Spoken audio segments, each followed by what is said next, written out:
Latinos constitute 17% of the U.S. population, and the majority of Latino adults identify as Catholics.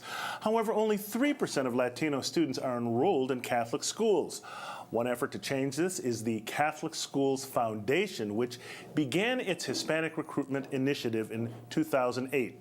Now, since the program began, enrollment of Hispanic students in Catholic schools in the Archdiocese of Boston has increased by 20% and has provided scholarships to more than 360 low-income Hispanic students in over 25 schools. To give us more insight about this program, we've invited its executive director, Michael Reardon.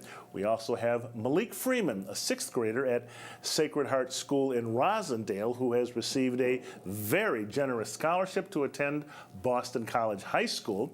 And last but not least, Thauana Moura, Catholic Schools Foundation's admissions advocate. Welcome to Urban Update. Thanks for coming in. Thauana, let me start with you. What has been the biggest misconception you think that Latino families have had about Catholic schools? There's a few problems why Latino families are not looking for Catholic schools, and I would say the number one issue is financially.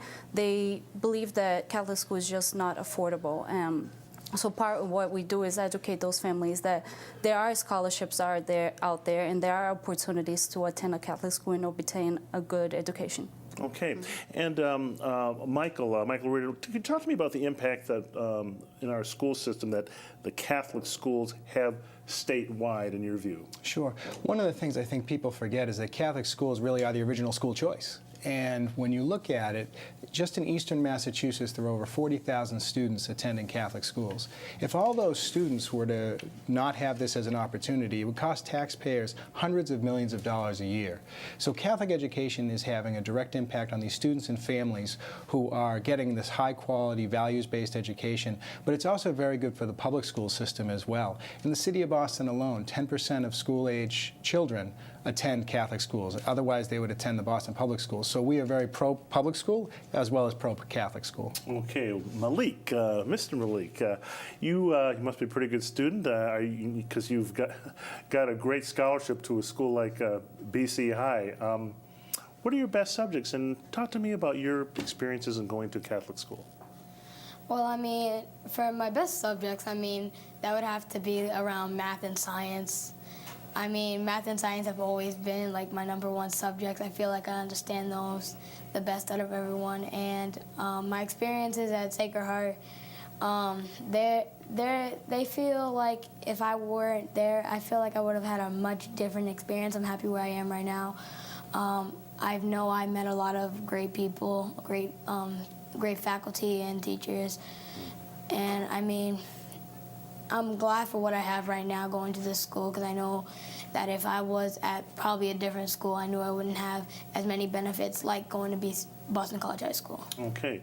Michael, families like Malik's, talk to me about I guess what you're looking for. Obviously, you must be looking for families like Malik's, and how do you go about finding them? Yeah, well, you know, one of the things I think about the history of Catholic education in the Archdiocese of Boston is it was historically for an immigrant church. It was for the Italians and the Irish, and the fastest growing population is the Latino population.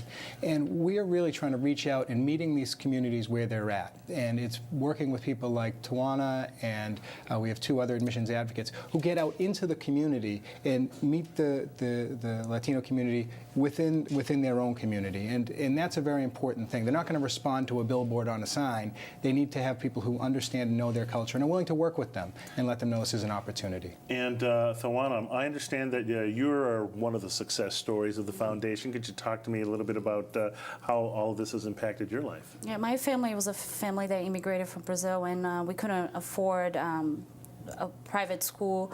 I wasn't doing well on a public school my freshman year of high school, so my parents decided to put me on a Catholic school my sophomore year, and that's when I encountered, I attended North Cambridge Catholic High School at the time, and my family simply couldn't afford the tuition, and thanks to the Catholic Schools Foundation, I was able to graduate from that school paying only $70 a month, which is very helpful, and I can say I am who I am today thanks to all the help that I got from the Catholic Schools Foundation and the great education that I got from a Catholic school, and I was able to graduate.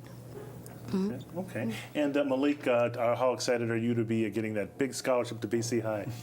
Very excited. I mean, I have a lot of kids in my class because there's only is one 6-3 class, and I mean a lot of other kids probably did deserve this as well, and I don't know how to explain it. All right, you're going to have a great time in high school. Thauana, but in the remaining moments here, where can folks get more information about this? Where can they go? Definitely at the Catholic Schools Foundation website, which is csfboston.org.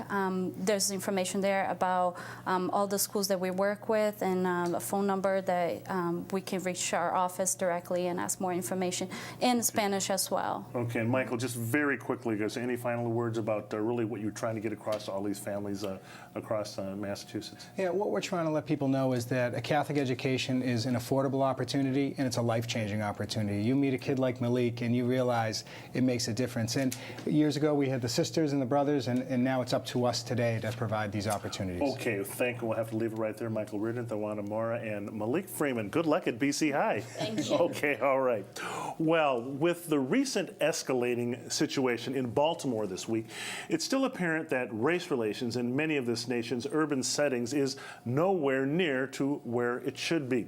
Here in Boston, the issue of diversity and inclusion and race relations is one that has made significant progress. This past Saturday, an event at America's most beloved ballpark, Fenway Park, showed exactly this. Alberto Vasallo takes a look. That's right, Byron. While Major League Baseball is struggling to get more African Americans in the stands and on the field, here in Boston, the mayor, the Boston Red Sox, and many community partners are doing something about it.